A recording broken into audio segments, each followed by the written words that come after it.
Rodney Fox was attempting to regain his title as the South Australian Spearfishing Champion. After about 3 or 4 hours in the water, he was running short on time and he needed to catch some special species, so he swam further offshore into deeper waters. Now, in this competition, you have to hold your breath. There are no air tanks allowed. Now, further out than anyone had gone, Rodney took a deep breath and dove down 40 feet to the bottom. Just as he was about to pull the trigger on a prized fish, a huge crash hit him on the side. It knocked the spear gun out of his hand and his mask off his face, and he was now being dragged through the water faster than he'd ever swam before. He was in the jaws of a great white shark. Now, he remembered the most vulnerable spot was their eyes, so he began gouging at the shark's eyes, and it let him go. But unfortunately, as he thrust his arms towards the surface, his hand went in the shark's mouth and got stuck in its teeth. So he bear hugged the shark so it couldn't bite him and rip his arm off. Well, suddenly, he realized he was short on air, and he was going to drown if he didn't get to the surface.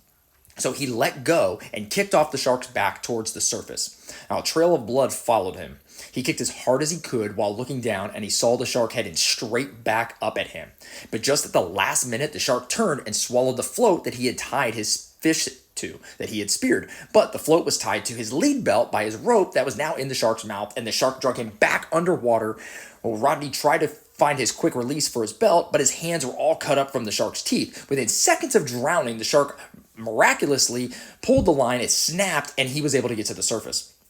Now, a boat was in the water, noticing the Red Sea, and drove over. The people on board pulled him onto the deck of the boat. The boat got him to the hospital, where they discovered his organs were exposed, his torso was ripped open, every rib on his left-hand side was broken. They put 29 stitches in his lung, and he had 462 stitches total on his chest. A year and a half after the attack, he re-entered the Australian Spearfishing Championships and came in first in several events.